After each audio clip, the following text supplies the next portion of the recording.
Hello,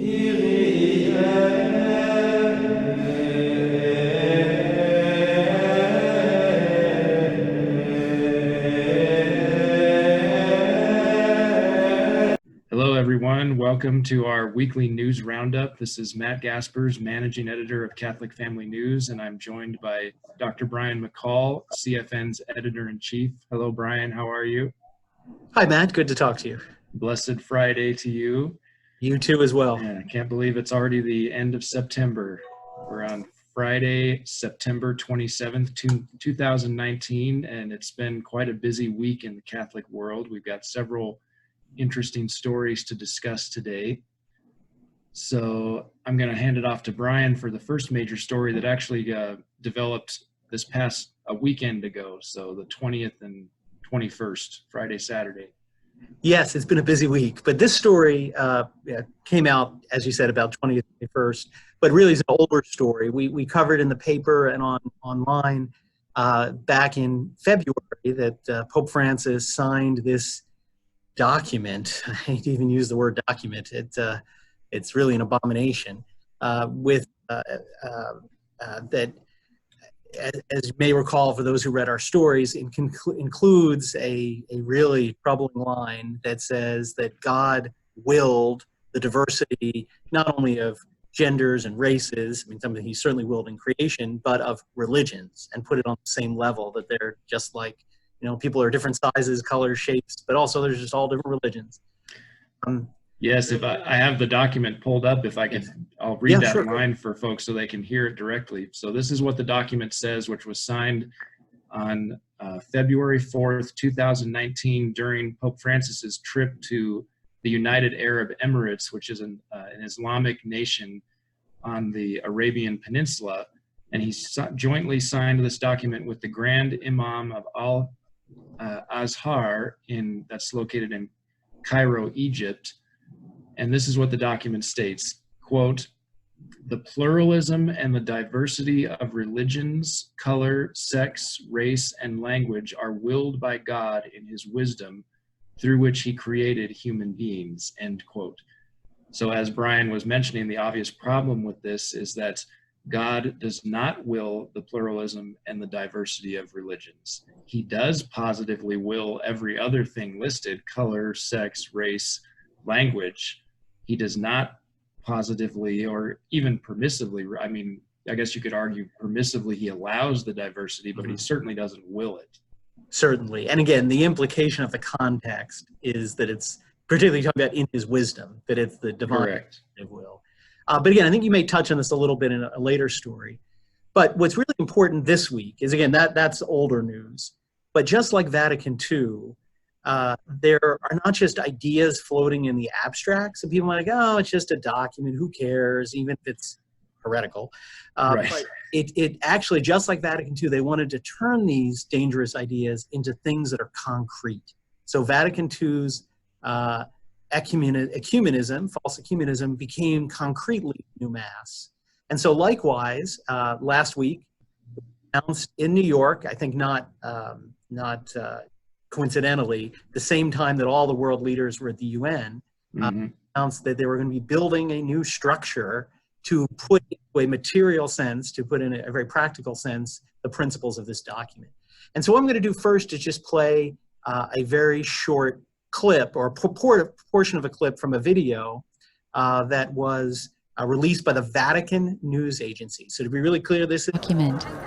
Committee President Cardinal-elect Miguel Ayuso expressed that the Holy See has done so much to counteract evil. Now, he said, it's time to propose in a positive way that the human family can live fraternally together. Newly added to the committee, Rabbi Bruce Lustig spoke about the importance of the document and the committee who will be actualizing it. It was incredible, he said, to see two world religious leaders sign a document which is a watershed in bringing Jews, Christians, and Muslims together. He added that the members of the committee are dedicated to bring healing to a fractured world. His Excellency Mohammed Khalifa al-Mubarak is also a member of the committee who represents the United Arab Emirates. He commented on the fact that in a world where so much divides, the United Arab Emirates is committed to uniting. As a beacon of light, the United Arab Emirates wants to shed light in a dark world and has taken a stand through bringing the document to human fraternity to the light. That declaration, he said, is the greatest signed in recent days. Sir David Ajayobe presented the architectural plans for the Abrahamic family house. This will be the first concrete implementation of the document on human fraternity. Plans to build a church, a mosque, and a synagogue in Abu Dhabi are already underway, he said. 3 different houses of worship will be united with a single foundation around a garden, an image that has important significance in each of the world's 3 major religions. These 3 places of worship will be contemporary in their design, while remaining faithful to the narrative of each religion, Sir David explained. There. Yes. Yeah, and the things I want to draw out, just like Vatican II, so they put out these theoretical ideas that are erroneous. And then what do we need? A committee. And we get a committee of liberals together, the Concilium. If you want to hear about that, actually the Catholic Family News Conference in May on the new Mass, our presenter, Stephen Wallier, talked about the work of that Concilium, that put together to formulate something concrete, the new Mass, that was to embody the document. So same thing here. There's this, quote, higher committee, which is kind of an interesting term, higher than church, higher than what? That is formed to implement this document, that is not just supposed to be words, it's supposed to create something. And what is it going to create? Again, something that clearly tells us how to interpret the document. So the Vatican, some people in the Vatican tried to backpedal, and that's not what it really means, even the Pope himself. Well, it doesn't really mean it doesn't say that all religions are equal, but look at what they're building to say this is what this thing means. Right? Mm-hmm. They're building a place where there's 3, Muslim mosque, a Jewish temple, and a church. I don't even say what that's going to be. Is it a Catholic church? I don't know. All in the same place, all equal. Notice how the Vatican refers to them as the 3 world religions, as if they're equal. Correct. And then, they're building this new monstrosity, as that was shown in the video clip, a model of it. It's called the Abrahamic Family House. Yes. So it's the same old line. We're all children of Abraham, Jews, Christians, Muslims. We all worship the same God, yada, yada, yada. Yes. And again, it sort of ends with that line sort of where we ended, where it says, each one will be contemporary, but tradition with the narrative of each of these traditions, as if the divine revelation of Christ himself is just a narrative, just a story, rather than the word of God himself revealed through tradition. So it's interesting. People say, well, this document was ambiguous. They want to defend the Pope. It's ambiguous. It doesn't really say it. Again, if someone says something ambiguous, but then does something that clarifies that ambiguity, and first, I doubt this document is actually ambiguous, but granting that, even if it were, you then say, okay, what did you do to show what you meant by that? And doing this shows exactly what was meant, and it's consistent with what Cardinals Burke and Brandmuller and Schneider and others have pointed out about the great error of this document. So further proof of its problem coming out in this story. At least they're not building this monstrosity in Fatima and ruining their sacred site, is I guess look for the positive side. Right. Yeah, it'll be interesting to see if these sorts of syncretistic monuments start popping up in other places in the world. Where it's being built, LifeSite News reported on this after the video was released that you showed a clip from. LifeSite News published the article, Vatican gives nod to Abrahamic family house that equates Christianity, Judaism, and Islam. They published this on September 25th, so earlier this week. And it's being built in Abu Dhabi, the capital of the United Arab Emirates, which is where the Pope signed this scandalous heterodox document, which they, for some reason, they want to be kind of like on the avant-garde of this movement, which is so weird to me because it's an Islamic nation. So I wonder if there's some kind of hidden agenda going on here to kind of lull us naive secular Westerners into some sort of a false sense of security. You never know. You never know. But yes, related to this story, very providentially, Cardinals Raymond Burke and Bishop Athanasius Schneider released a new text, which I personally think is probably their best joint text to date that these two prelates have released, and it's called, let's see here, it's called A Clarification About the Meaning of Fidelity to the Supreme Pontiff. And it's a brief text, but it's so important because it's basically laying out the reasons why we don't give, it's not Catholic to give blind and unconditional obedience to the Roman Pontiff. There are, in the realm of theological faith, the virtue of faith, yes, our assent of faith is absolute because we're giving it to God. It's a theological virtue. The virtue by which we submit to the Pope is the, correct me if I'm wrong, the moral virtue of obedience, and that does have conditions because, as St. Thomas Aquinas observes in the Summa, human superiors are not perfect. Only God is perfect, therefore we can give him absolute obedience and submission. And so that's essentially what these two prelates are laying out in their new text, because they've obviously been getting a lot of criticism about their very respectful resistance to the errors of Pope Francis. And as you and I probably both agree, we hope that they continue to respectfully, but even more boldly resist to the point of offering that formal correction that we've heard about for a few years now. Really does need to happen.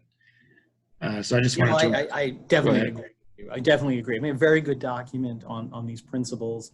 But yes, I mean, you reach a point where words have to turn into actions, particularly for someone in a position of authority. Obviously, you and I, there's not many actions we can take other than praying and fasting. Right. In a position of authority, and the church gives you tools, at some point you have to reach the point where I'm not going to predict or threaten what I'm going to do and have to take some action. So again, I hope they do that.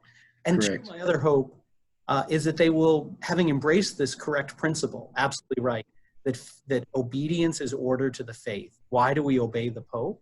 So that we can adhere to the true faith, so that we can obey when he transmits the tradition. We submit to the Pope so we can submit to the tradition, not to build up some personal power trip for the Pope, right? It's an ordered virtue, a virtue that's ordered toward the faith. Obedience is supposed to help us preserve the faith. Correct. And hopefully they'll extend this principle and realize, again, that Francis is not a cause, he's an effect. And that their same argument justifies those of us, including our dear friend, the late John Venari, who questioned and pointed out the errors and ambiguities of Vatican II documents, likewise invoke the exact same argument, that here, when the tradition has been broken, obedience does not call us to follow something which is novel to tradition. And again, I hope these hierarchs who are waking up to the fruits of the council that are so ripe in Francis will see what many of us and our predecessors like John have been saying for decades, that this principle justifies going to the root. Correct. And I just wanted to read a brief quote from the clarification document that they specifically cite, the Abu Dhabi Human Fraternity document. And I'm not sure if Cardinal Burke and Bishop Schneider realized that this new Abrahamic family house news had been released, very providential, that they're talking about this right now with all of this going on. So this is what Cardinal Burke and Bishop Schneider, a quote from their clarification document, which is available from National Catholic Register. And they say, quote, "One must keep in mind the fact that the Apostle Paul publicly reproached the first pope at Antioch in a matter of a lesser gravity compared to the errors which in our days are spread in the life of the church. St. Paul publicly admonished the first pope because of his hypocritical behavior and the consequent danger of questioning the truth that says that the prescriptions of the Mosaic law are no longer binding for Christians." And here's the crux of it. How would the Apostle Paul react today if he would read the sentence of the Abu Dhabi document, which says that God wants in his wisdom equally the diversity of sexes, nations, and religions, among which there are religions which practice idolatry and blaspheme Jesus Christ, exclamation point on their part. Yeah. So, I mean, that really drives home the point that what would the St. Paul, we know what he would say. He would resist the Pope to his face, exactly like he did in Antioch, which is found in Galatians chapter 2, verse 11.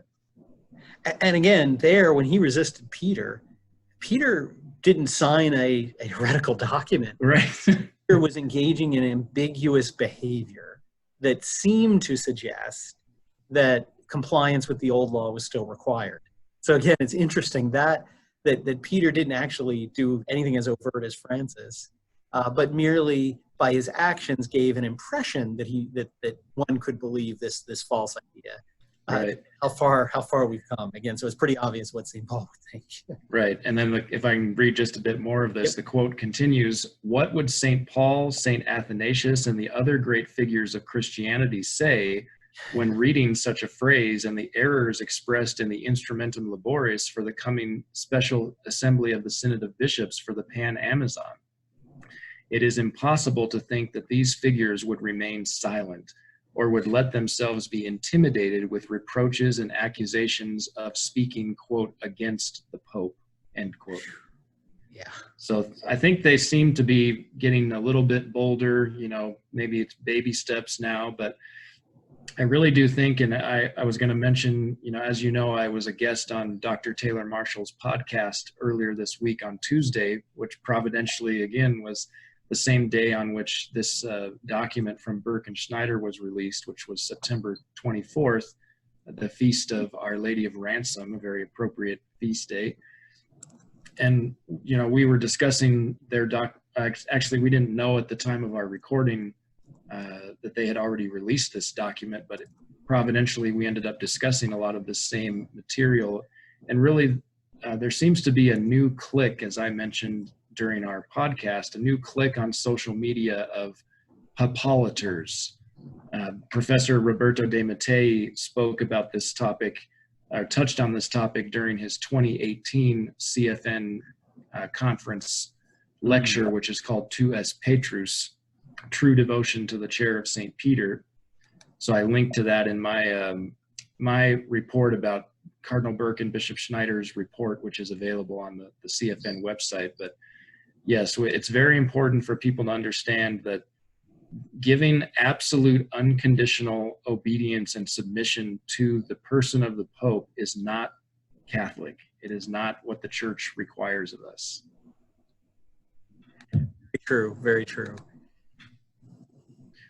So should we move on to next story? Yeah, I think we've had this was a very big week. We had another high-profile prelate issue an interview, and you were going to discuss that for our viewers. Yes. So the interview was released through the National Catholic Register, and the interview is from Cardinal Sarah. Here's an actual picture of him that appears in the interview itself. Cardinal Sarah has been for a long time the prefect for the Congregation for Worship in the Discipline of the Sacraments, and he released this interview, and he's what I would call a conservative cardinal. He reform of the reform kind of guy. Yeah, reform of the reform. Says some very good things about some of the customs and traditions of the Church that have been lost. He has a book on silence, which has some very good positive meditations on silence. So he does say some very good things. And in fact, in this interview, and some have made a big deal about this, he says essentially that trying to suppress the traditional Latin Mass, what he calls the extraordinary form, is from the demon, is demonic. So again, good that he is saying that this should not be suppressed. But I want to dig in a little bit to the interview. I've taken a copy of it to highlight some language we can look at together, because it emphasizes the weakness of what I'll call the conservative or the neoconservative position, as opposed to what traditionalists have been saying for decades.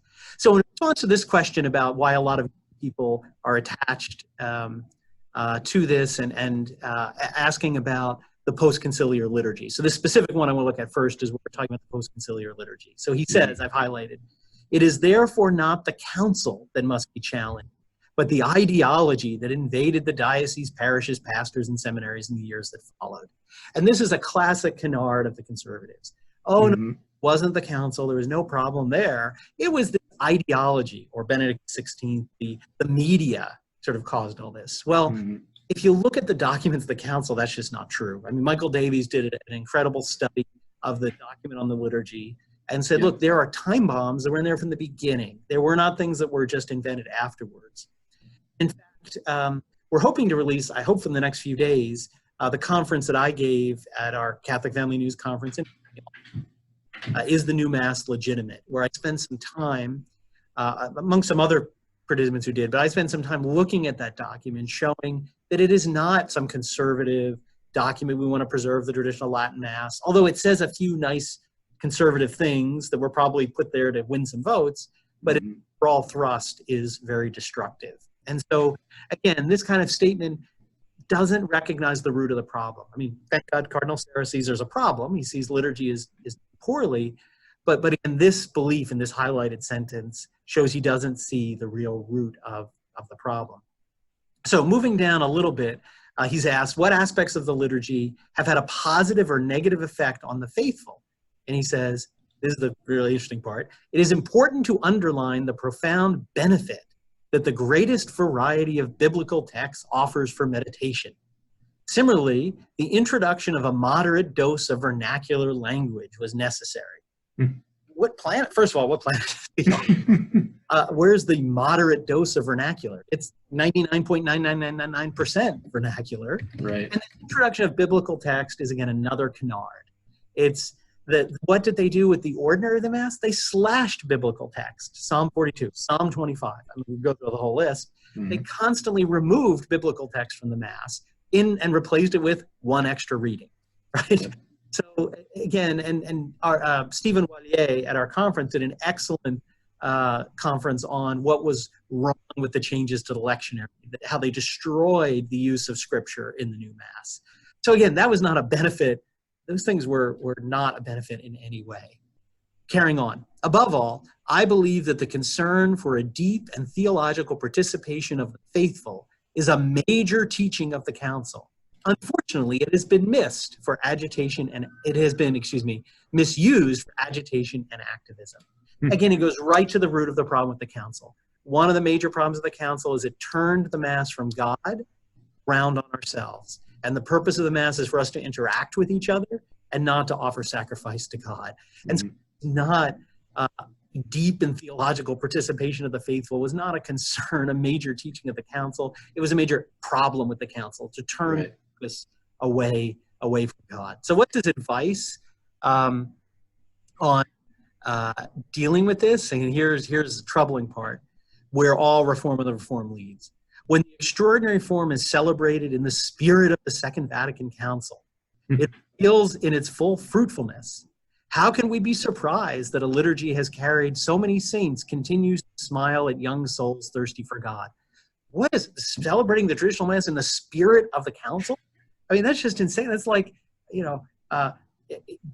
celebrating eating meat in the spirit of a fast day. Like, what is this? Like, right. It makes no sense. It's like mutually exclusive. Exactly. The spirit of the Council was the destruction of the traditional Latin Mass. Again, one of the Council fathers, when he voted for the document on the liturgy, said, "We who have sung a solemn high Mass know what we have destroyed." They knew they were destroying it. So the spirit of the Second Vatican Council was to destroy this thing. So we don't want it celebrated in the spirit of the Council. We want it celebrated in, as he says, the spirit of the liturgy that carried so many saints. That wasn't the spirit of Vatican II. That was the spirit of the Church before Vatican II. He goes on, like Benedict XVI, I hope the two forms of the Roman Rite will be mutually enriching. This implies getting out of a hermeneutic of rupture. Both forms have the same faith and the same theology. Again, I'll sort of put it, if you want to watch my conference when it's released, the new Mass does not have the same faith and theology, and that's the primary objection to it. And again, this is this sort of, I say it, therefore it must be true, of Benedict XVI. These are in continuity, therefore they are. Right, and that's why I so appreciate the petition of the 50 Italian scholars and theologians, one of whom was Professor De Mattei, which was addressed to Benedict XVI and given to him in 2011, which basically says, you know, if the hermeneutic of continuity is true, that it needs to be actually demonstrated, not simply basely asserted. Exactly. And if it can't be scientifically, in other words, demonstrated in a scholarly manner, then that needs to be openly admitted. Right. And of course, they never got a response to this petition because we know they can't. Right, yes. Right. I mean, again, it's like I'm saying 2 + 2 is 5. And we have to get past the rupture that people think 2 + 2 used to be 4 and is now 5. It just is the same. Well, according to Father Antonio Spadaro, one of the Pope's favorites, in theology, 2 + 2 can equal 5. Haven't you heard? Yeah, exactly. And again, this is this further highlighted language. We must move away from the dialectical oppositions. The council did not wish to break with liturgical forms. Well, it did. They specifically said, and Paul VI, when he introduced the new Mass, said, this is a huge sacrifice, paraphrasing him. He said, we are giving up the great treasures of the church. We're throwing them away. And we went on to say, well, it's for a good reason, because we need humanism. But again, these men were very conscious. They were doing away with the traditions of right. And sadly, the liturgical revolution is not over either. And actually, Sacrosanctum Concilium, the document from Vatican II, is highlighted.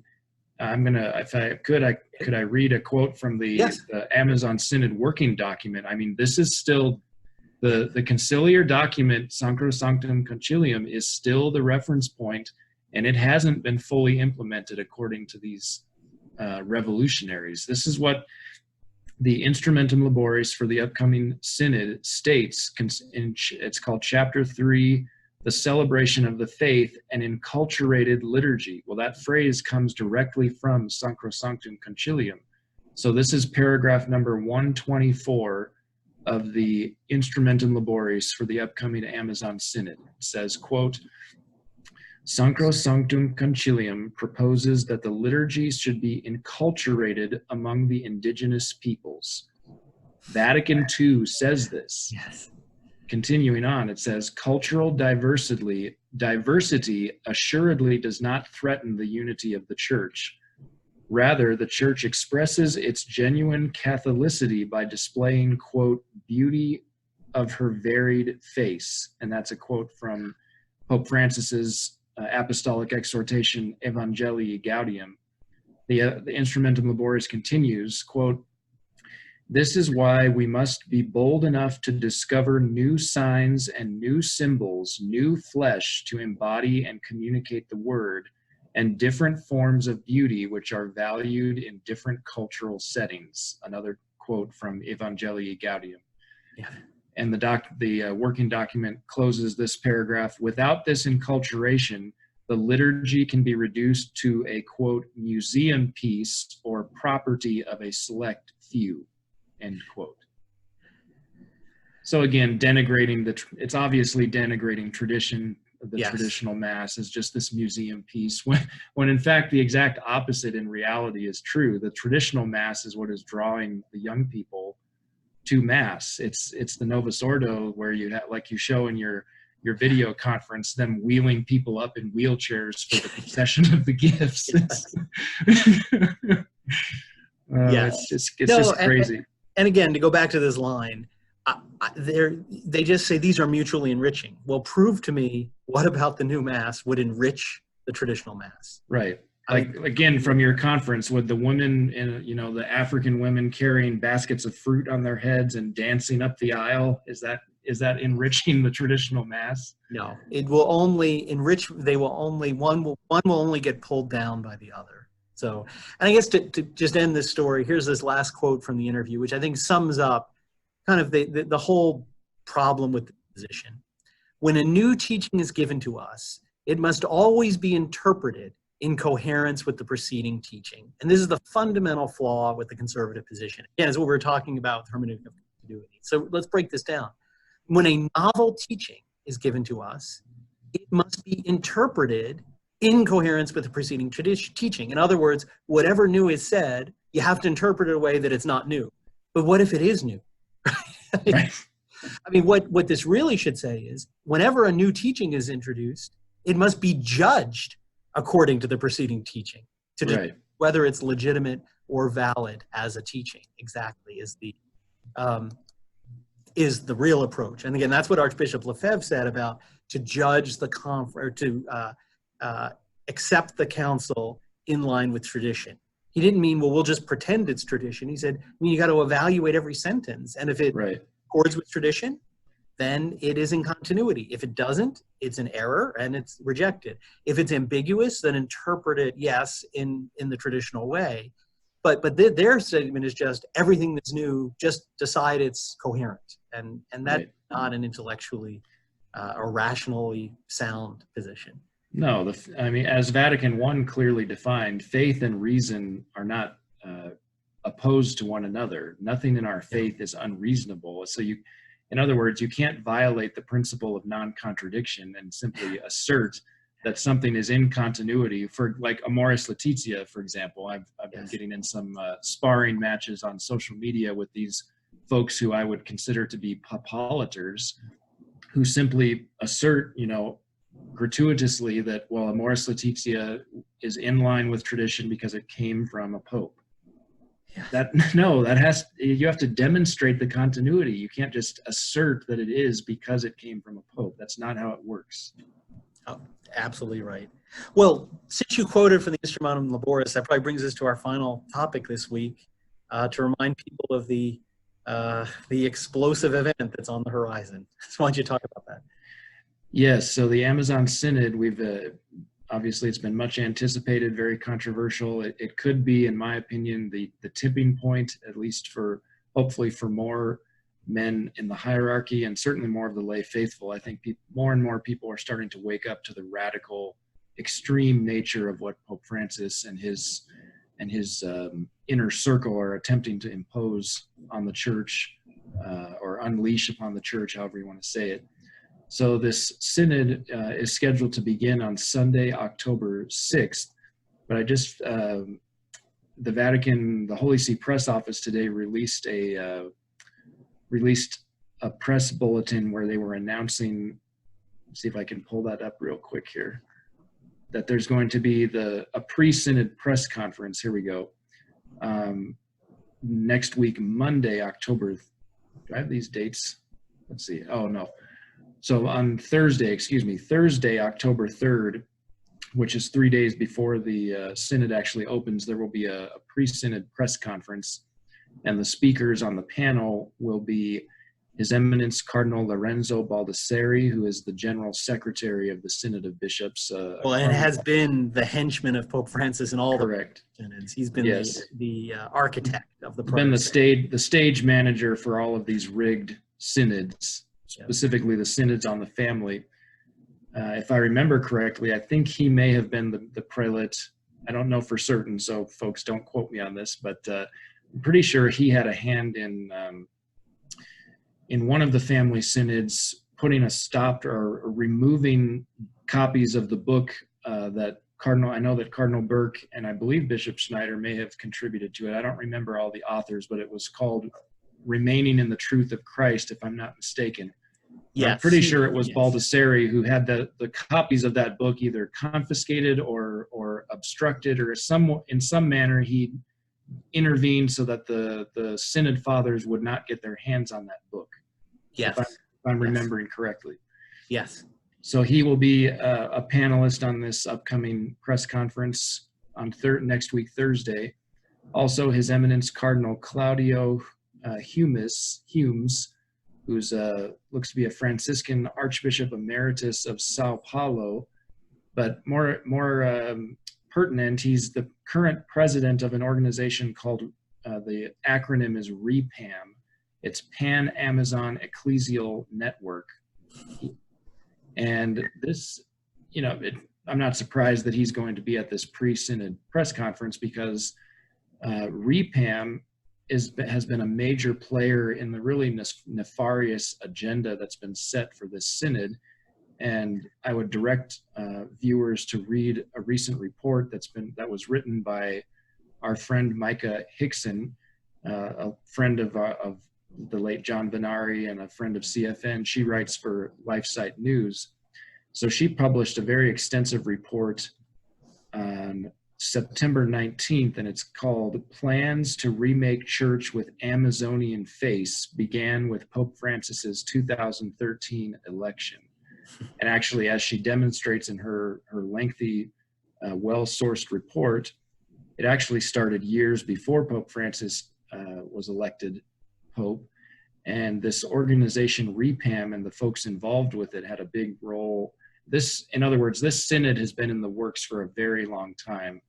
And there's a very specific agenda that they're trying to achieve through it. A lot of it has to do with liberation theology, which is essentially communism with a Catholic or a Christian veneer. Pope Francis is notorious for having rehabilitated several previously censured and essentially condemned liberation theologians throughout his pontificate. And one of them in particular, Leonardo Boff, I remember John writing about him. He was heavily involved with drafting at least maybe advising Pope Francis. He may have even drafted some of the encyclical Laudato Si, the environmental encyclical back in 2015. I believe Leonardo Boff is involved with this REPAM organization. There are other individuals. You can read all about this at LifeSite News, the headline I just quoted.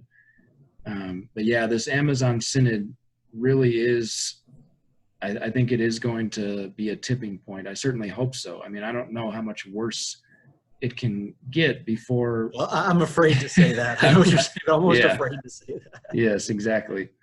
So I encourage people to read that report at LifeSite News. And really, we need to equip ourselves not only with knowledge, not only intellectually, but also, of course, spiritually. I think you had a few words of exhortation for us. And then I'll read a quote from Divine Intimacy on that. Yeah, so to maybe just to end our report this week, and we look forward to seeing you viewers hopefully next time.